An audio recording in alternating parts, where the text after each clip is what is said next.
for the past 20 months. Creators have been making important videos on countries and people who are supporting Israel's genocide in Gaza. There are some amazing videos out there trashing Ethan Klein, Germany, and the UK, but there's a crucial population that hasn't received much criticism, and people who are guilty for not taking any action, despite being in proximity to the genocide. These people are the Arabs for genocide. Hidden inside this analytical, professional video on the history of the Arabs who have betrayed Palestine is rage. A rage that questions how Egyptians are currently living with guilt and blood on their hands. How Jordanians still have a king. How about the traitorous Palestinian Authority who hunt and suppress Palestinians in the West Bank? Finally, what about the Gulf states? States that send religious words in support for Palestinians and then turn their backs making deals with the genocidal Israelis and Americans. Saudi Arabia and the UAE and all of the Gulf states are disgusting. Just filthy slave states. There's a simple answer to why these Arab countries have done absolutely nothing. It's imperialism and making a profit off the slaughter of Palestinians, Yemenis, and the people of Sudan. The UAE and Saudi Arabia stand as the example for this. They are the nucleus for billion-dollar arms trade deals. But I'm not satisfied with that answer, so here's a deep dive on the Arabs for genocide. Before we begin, make sure you subscribe. I'm currently trying to gather a crew of 10,000 pirates so that we may amass and trash genocidal states. Make sure you like and comment. Tell me which Arab country you hate the most and why. For me, I have a personal top 3, but I'll share that in the outro.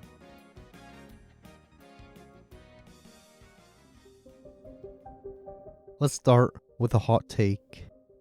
The Arab Spring was a mistake. In my opinion, and historically speaking, it failed and wrecked the potential for revolution in the Middle East. In 2011, a liberal movement began in the Middle East. The aim was to overthrow dictators and introduce liberal democracy. The dictators may have been controversial, but the Libyans, the Egyptians, and the Syrians were all manipulated behind the scenes by the Americans. This is not to say the Spring was not an organic movement, and the people's anger was not justified. But 14 years later, it's evident that the Americans played a role in shifting the Middle East into a more friendlier place.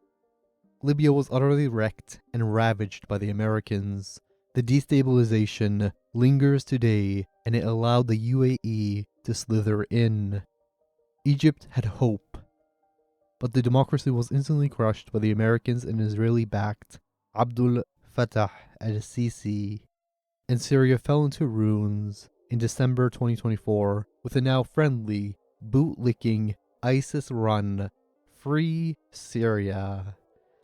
Only one country attained its liberation from the imperial core, and that's Yemen.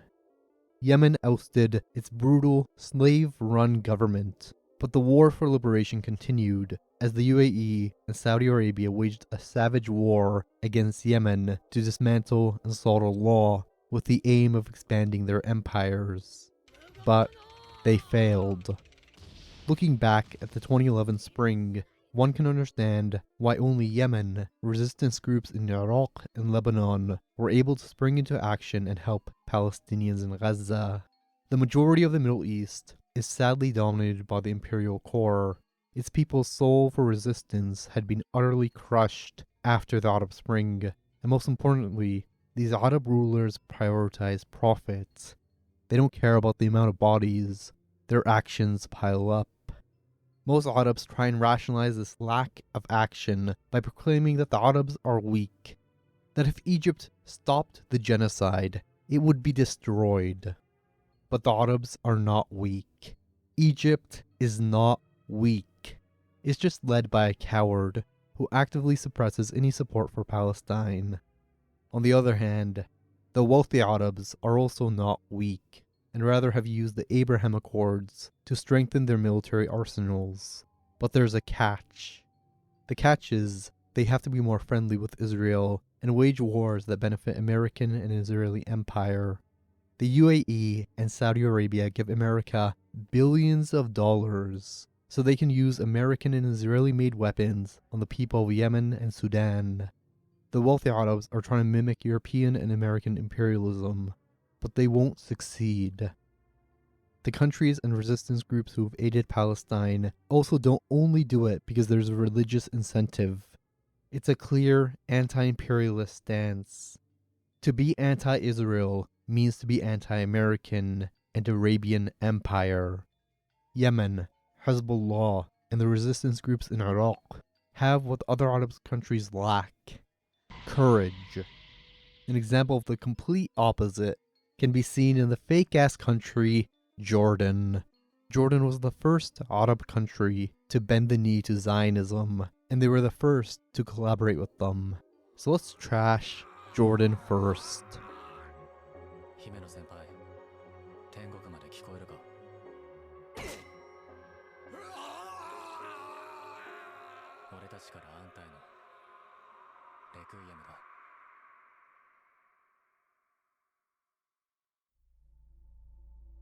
The betrayal of the Palestinian people began during the First World War.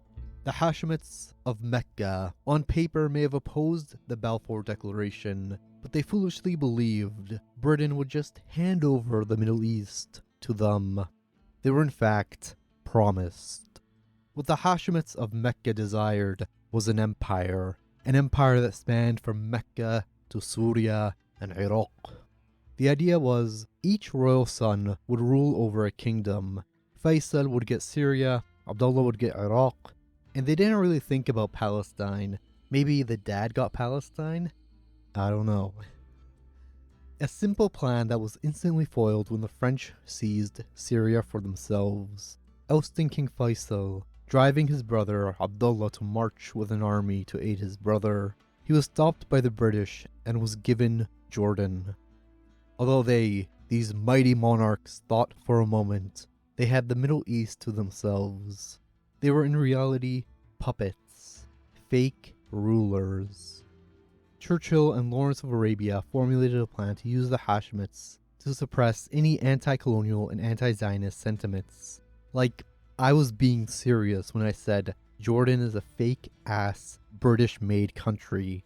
It was created to secure French, British, and Zionist colonialism. The only Hijaz who had a spine was the dad, Hussein ibn Ali. Hussein was the only one who refused to recognize the mandate system and the Balfour Declaration. In resisting British imperialism, the British began to arm his rival, the leader of the Wahhabis, Abdul Aziz ibn Saud. The first serious clash between Hussein and Ibn Saud began in 1919, and by 1924, Hussein was defeated and exiled. Unlike his father, Abdullah was loyal. He obeyed and never dared to resist. He may have schemed. He wanted to create a greater Syria, but he took no action. The fear of losing everything made him commit his biggest sin, becoming friends with Zionists. I'm going to break the historical narration here and tell you straight up that this, making friends with Zionists, is always a big mistake. It's a mistake all Arab countries have committed. Once you give a slither of an inch, once you concede or surrender, the colonial genocidal state will go for your throat. In Abdullah's case, he feared Zionism. In his gut, he sensed the Arabs could never defeat Zionism. He was a defeatist from the very beginning, but Abdullah the schemer began to scheme. In the 1936 Palestinian revolt, he played both sides, telling and asking and begging Palestinians to show restraint. In being a loyal British subject, he didn't dare to send or intervene or threaten the Zionists.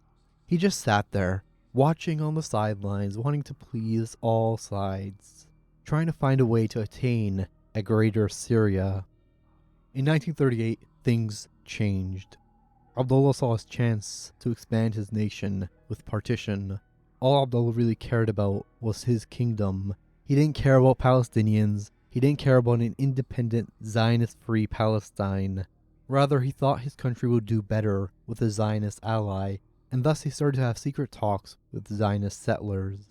In these talks, Avi Shalom shows that Abdullah was content with his new neighbors, if, and only if, he could annex the Arab part of Palestine. This is why he replied coldly to Palestinians who rejected annexation. As Rashid Khaldai cites, when the UN 1948 partition passed, King Abdullah said, "You Palestinians have refused my offer.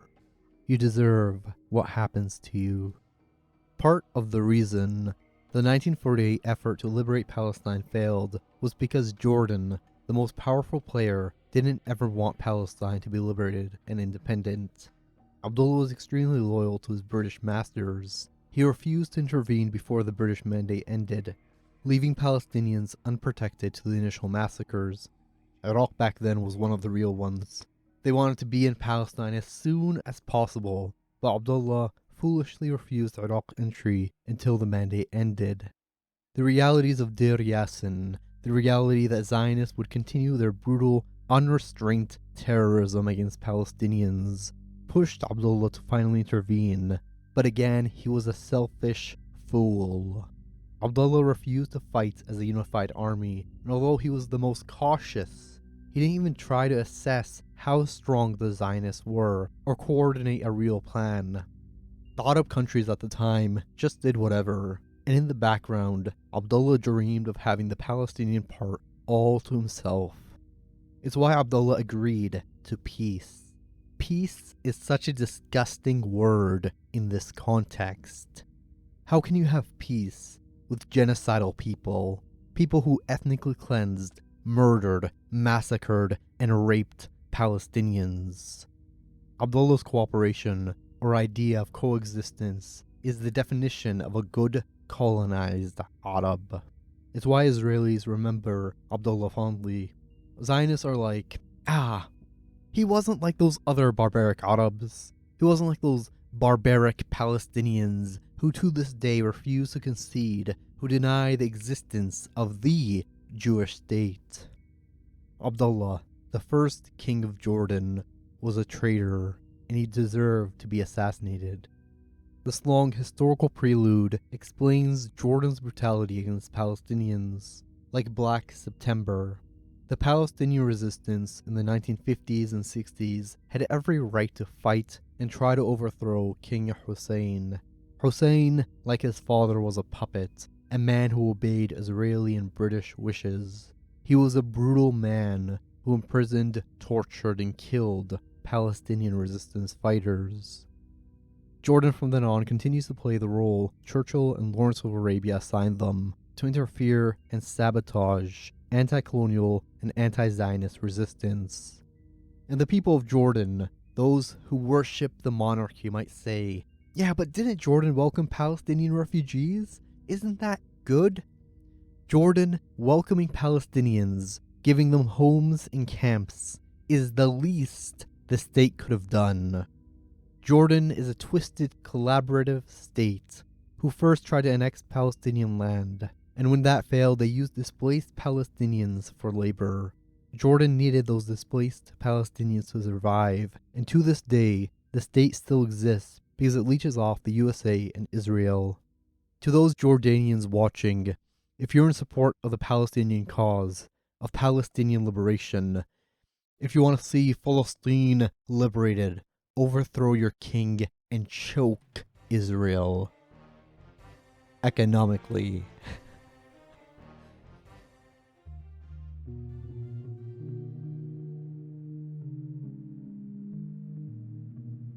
Since the Nakba of 1948, Palestinians have been expected to play the role of being perfect victims.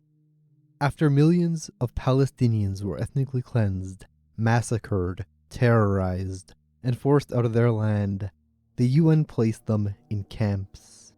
They were to sit and wait patiently until a solution was found. while the colonial genocidal Israelis colonized more and more of their lands, while enforcing a military blockade of return.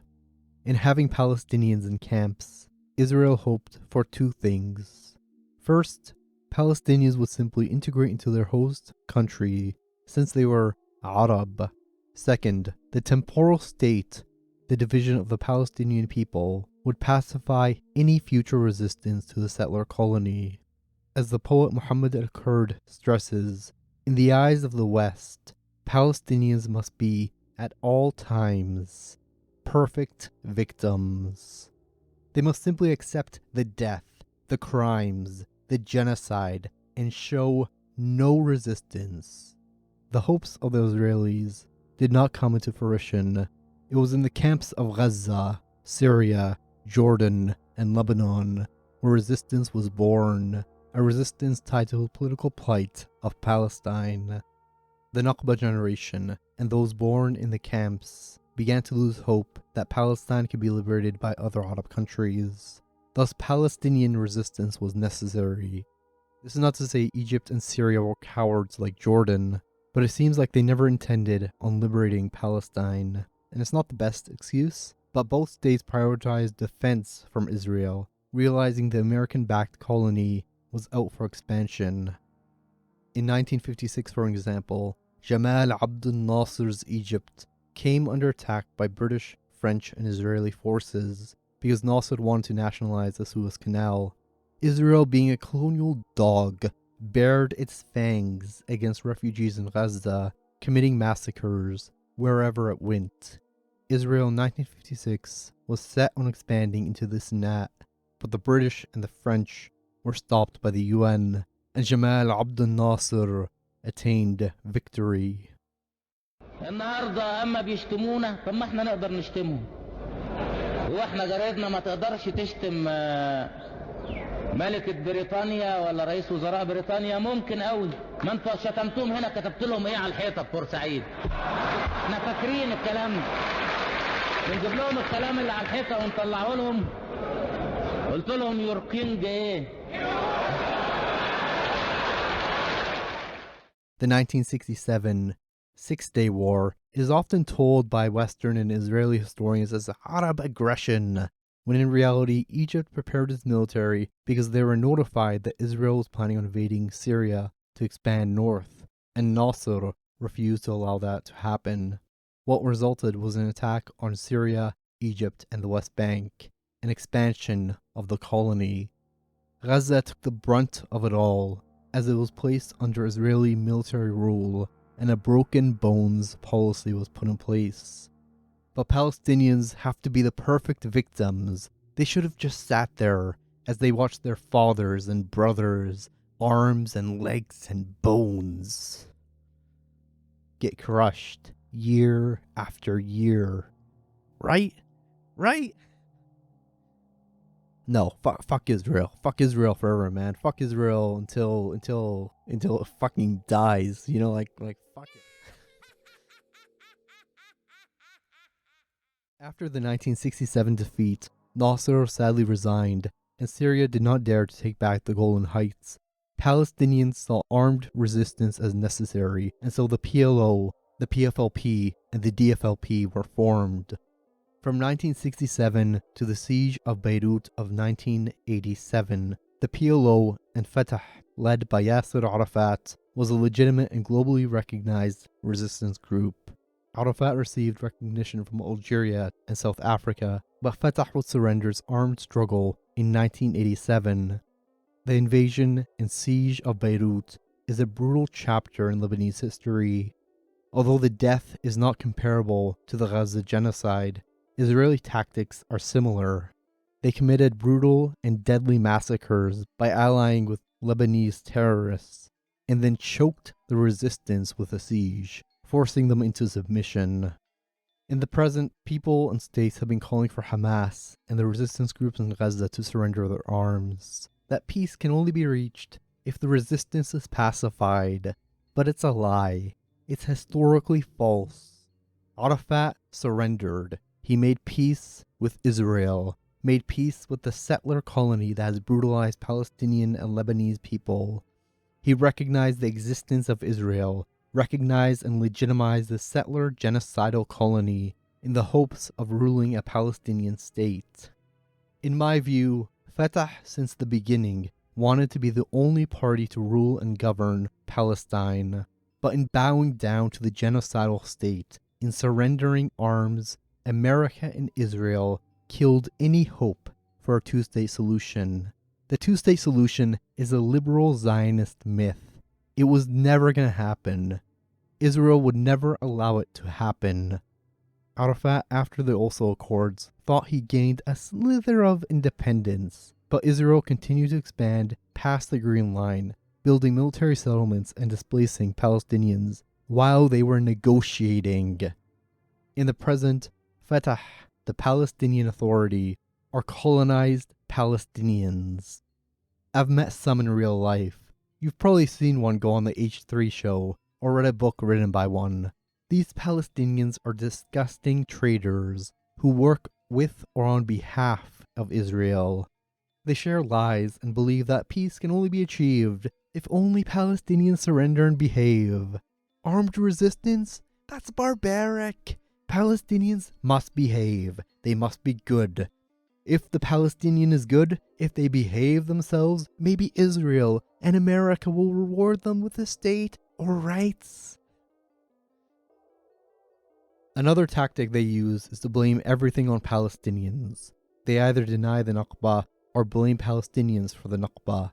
I should say, is the Zionist entity itself. Why do Europeans have the right to colonize and impose a government on Palestinians?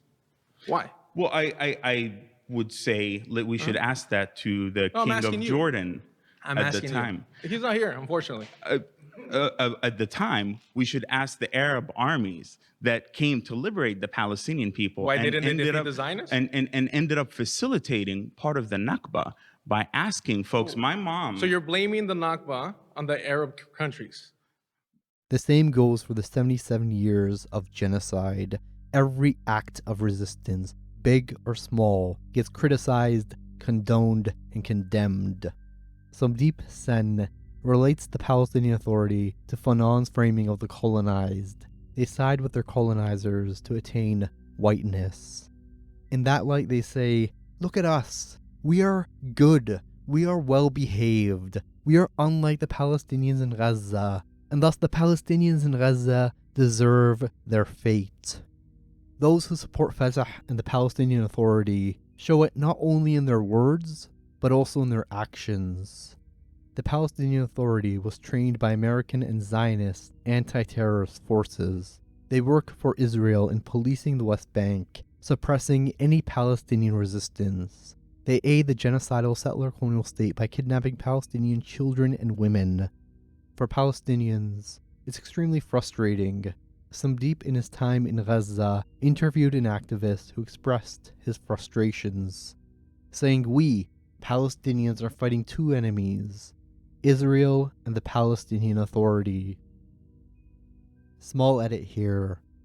I want to clarify the failures of Oslo. This is something Edward Said predicted as Oslo was unfolding. The West Bank is currently under military occupation, and the Israeli settlements continue to grow.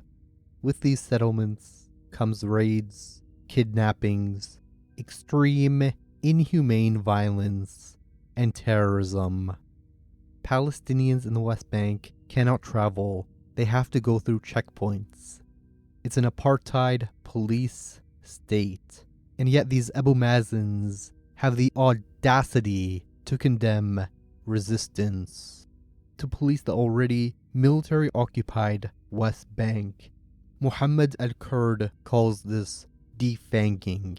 And yeah, there needs to be a third intifada inside the West Bank. After Camp David, Israel successfully pacified Egypt, be it the assassinated president Hosni Mubarak and now al-Sisi. Egypt refuses to intervene. Egypt has completely given up and has given into Israeli demands. Like Egypt has helped Israel enforce a blockade since 2007. In the present, June 12, 2025, Egypt has been detaining and deporting foreign protesters who want to force an aid convoy into Gaza. After the Oslo Accords, Israel and America successfully pacified Fatah, rendering them now as a police force. Fatah has given up on armed resistance, and that's because Fatah, to this day, even in a genocide, still believes it can rule over a Palestinian state. Both Egypt, the so-called Free Syria, and the Palestinian Authority are disgusting traitors. They are collaborators. If you ever meet a Palestinian who's in support of the Palestinian Authority in the wild, take it as a giant red flag. They'll try their best to argue, to sway you onto their side. They'll try their very hardest to make you hate the resistance in Gaza and the West Bank. But in reality, they are pathetic. Absolutely depraved, pathetic people. There is no peace with a genocidal settler colonial state. Peace is an illusion, a fantasy, because once you surrender, once you give up, the genocidal state will go for your throat. I sincerely do not have any hope for the Palestinian Authority turning their guns against their colonial masters. The Palestinian Authority to this day continues to oppress Palestinians in the West Bank and aid genocidal Israel.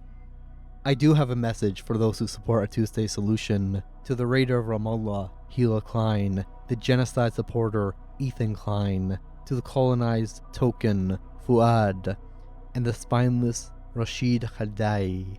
Palestinians will not be your perfect victims. I may not be able to say as eloquently as Muhammad al-Kurd, but Palestinians will fight back, and they will tear down Israel, liberating Palestine from the river to the sea. And I will always stand by them. Even if you come after us all, if you try and threaten us, if you try and silence us, many of us will also not back down. I've decided to end this part with a clip I used in almost all of my videos, but it fits perfectly.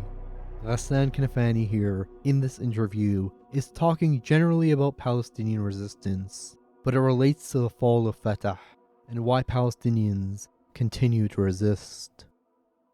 We achieved proving that this nation is going to continue fighting till victory. We achieved that our people could never be defeated. We achieved teaching every single person in this world that we are a small, brave nation who are going to fight to the last drop of blood to put justice for ourselves after the world failed in giving it to us. This is what we achieved.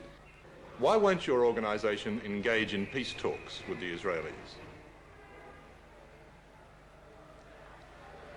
You don't mean exactly peace talks, you mean capitulation, surrendering. Why not just talk? Talk to whom? Talk to the Israeli leaders. That's kind of conversation between the sword and the neck, you mean? Well, if there were no swords and no guns in the room, you could still talk. No, I had never seen any talk between a colonialist case and a national liberation movement. But despite this, why not talk? Talk about what? Talk about the possibility of not fighting. Not fighting for what? Not fighting at all, no matter what for. Yeah, people usually fight for something and they stop fighting for something. So you can't tell me even why should we speak about what? Well, stop fighting. For what? Or talk about stop fighting, why? Talk to stop fighting, to stop the death and the misery, the destruction, the pain. The misery and the destruction and the pain and the death of whom? Of Palestinians, of Israelis, of Arabs. Of the Palestinian people who are uprooted, thrown in the camps, living in starvation, killed for 20 years, and forbidden to use even the name Palestinians. They're better that way than dead, though. Maybe to you, but to us, it's not. To us, to liberate our country, to have dignity, to have respect, to have our mere human rights, is something as essential as life itself.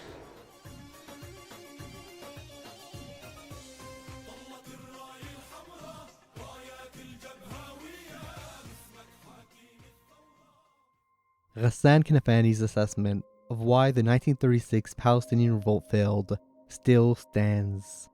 Kanafani outlines 3 forces that sabotaged Palestinian liberation, and to this day, they continue to sabotage the struggle. The first are the elites, those who profited off selling Palestinian lands to Zionist settlers, those who saw a capitalist opportunity from a Zionist settler state. In today's world, this is the Palestinian Authority, but other Arab countries also fall into this category. The second is Zionist fascist terrorism.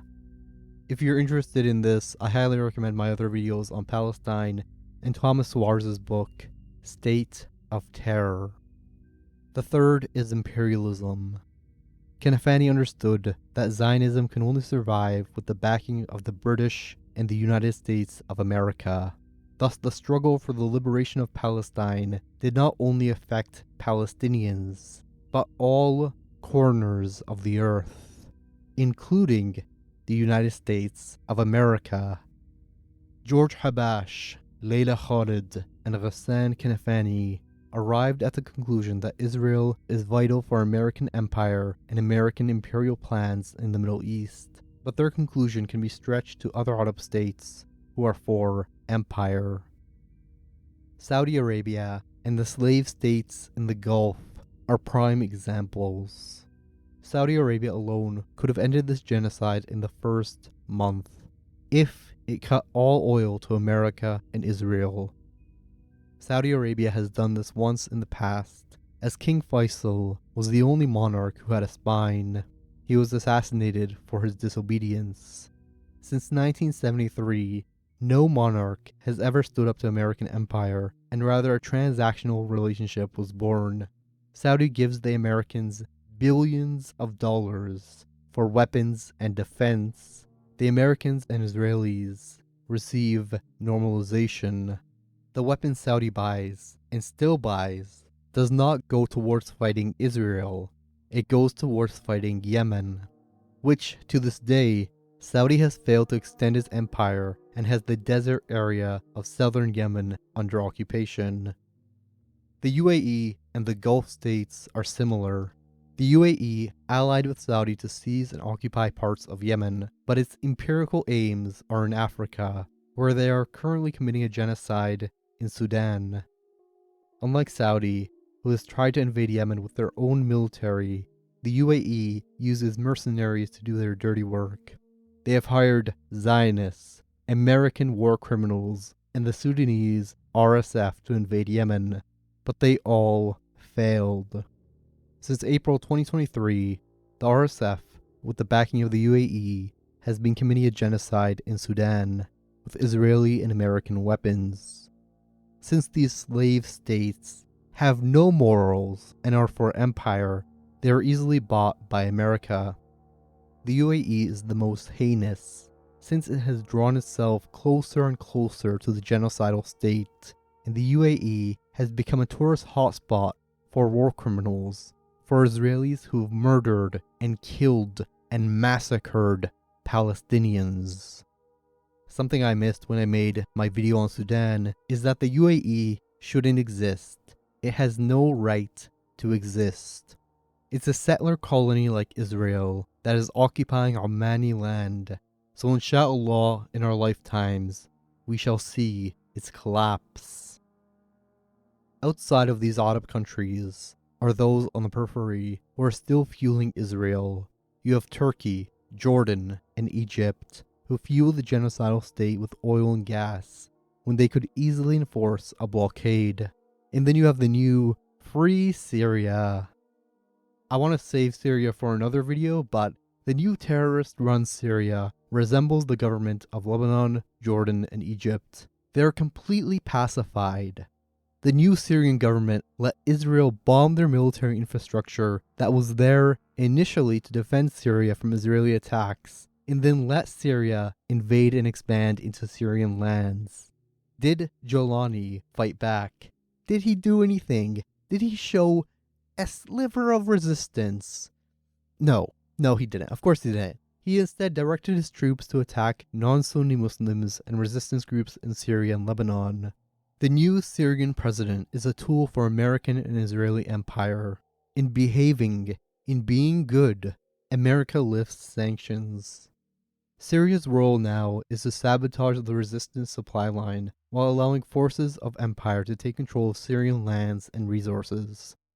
It's utterly sad and pathetic. With all that said, I understand how Arabs who live in these countries feel. I visited Lebanon in 2009. I stood on the highest mountain in the land, and I looked south towards Palestine. If I wasn't 13, I would have snuck in. I wanted to sneak in, but I felt the oppressive nature of both the Lebanese and Israeli state. It's an oppression that freezes people. Resistance is a risk, a life in prison, torture, and death. To be against empire takes courage. The status quo might feel comfortable, things might seem fine, but I hope you know your oppression is tied to the oppression of Palestinians. You may think about your safety, the safety of your family, but Palestinians are being starved and bombed to death. Don't protest at an embassy. Break the siege. Do something that materialistically benefits Palestinians, like stopping weapons shipments, stopping oil shipments. Arabs are famous for being angry, for being mad. So use your anger and pain and do something. In the present, there's an Algerian convoy and a march to Gaza, and I'm hoping Egypt lets it through. I'm praying it lets it through. Malaysia is also planning to send 1,000 ships to break the siege. The people in this convoy are brave, they have courage, and it may be a tad late, but at least they're doing something. Some people out there might take this video and use it to blame the Arabs, or as Ethan Klein would say, the fucking Arabs. The Arab rulers are complicit in genocide. If you're in the army, or you're actively shipping things to Israel, you're complicit too. But I made this video not to pin the blame on Arabs. The blame of the 77 years of genocide is on the genocidal colonial state and its imperial backers. But the survival of this genocidal state also falls on Arab countries, who have kept fueling it and normalizing relations for status and capital. I made this video because for the past 20 months I felt Arabs could have done more, and at times I felt enraged. I hope people can understand that.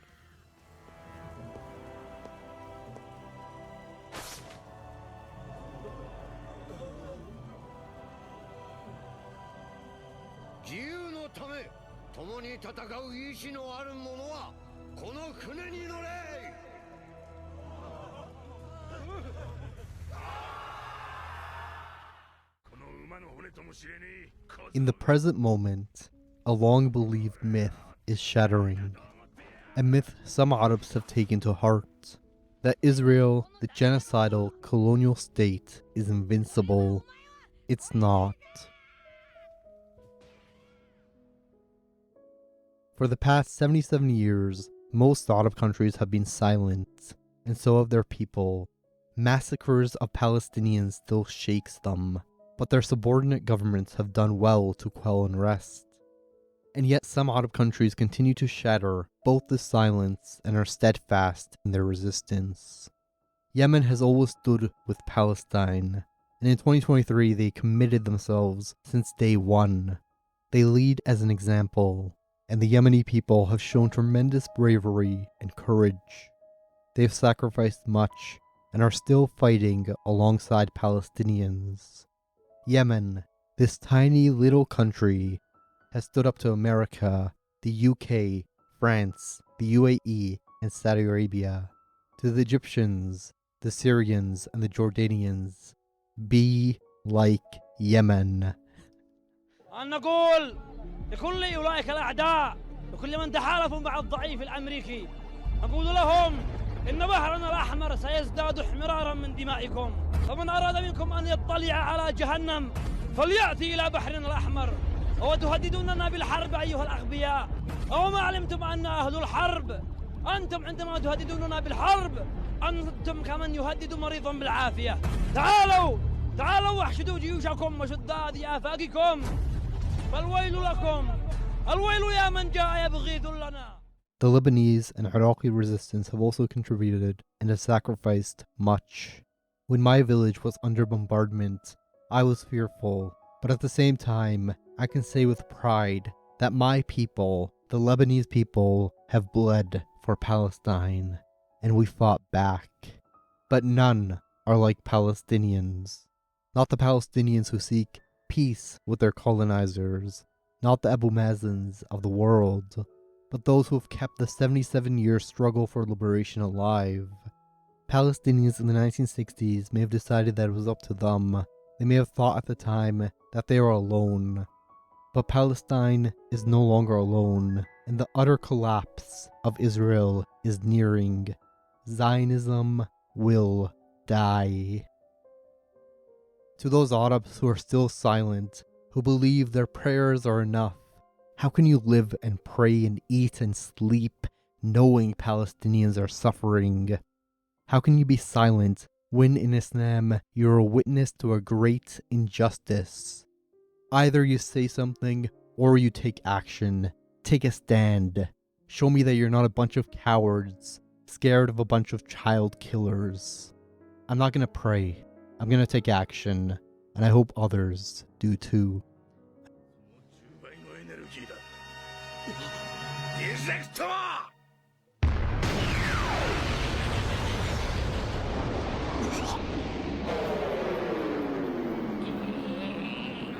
Hey, welcome to the end of the video. If you enjoyed what you watched, make sure you subscribe and tell me why you think Arab countries are for empire.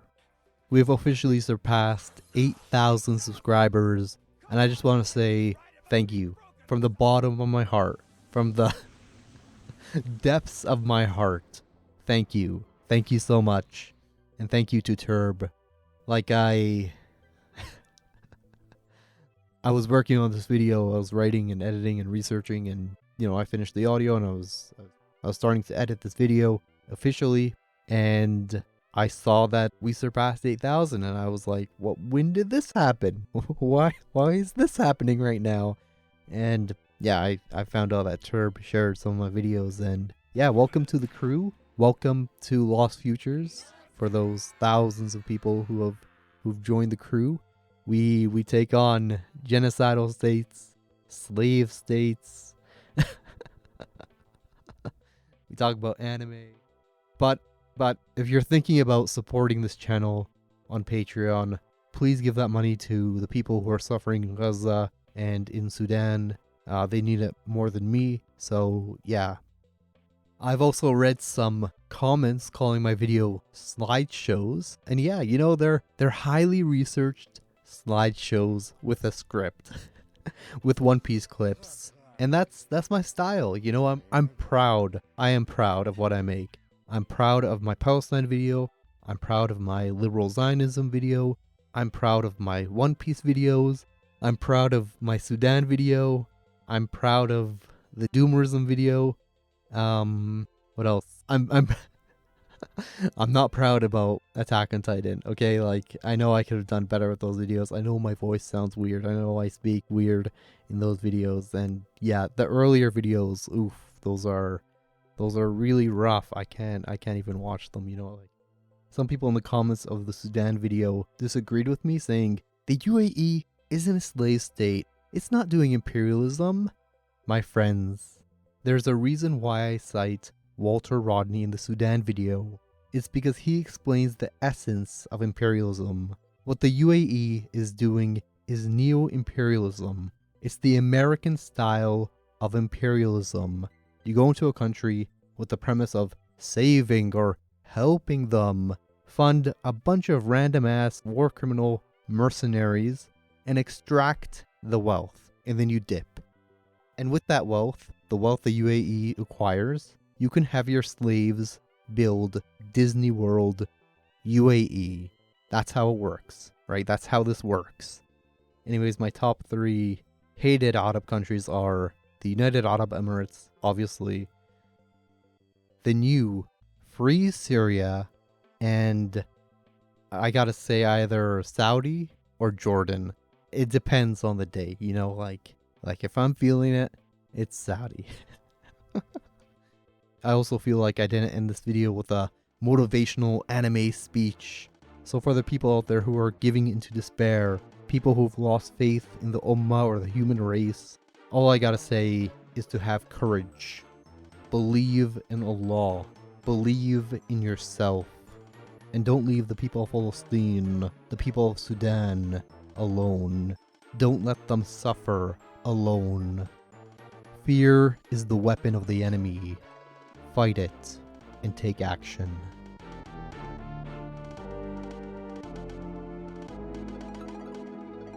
I've also shown much restraint, much kindness, much courtesy, much valor, and I don't know what else to say.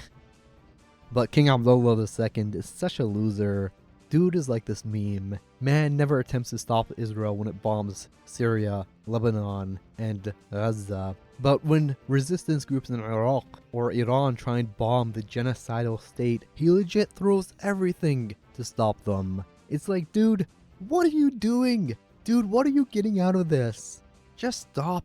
You're a pathetic man. How is there a monarchy in 2025? Why is there a king of Jordan?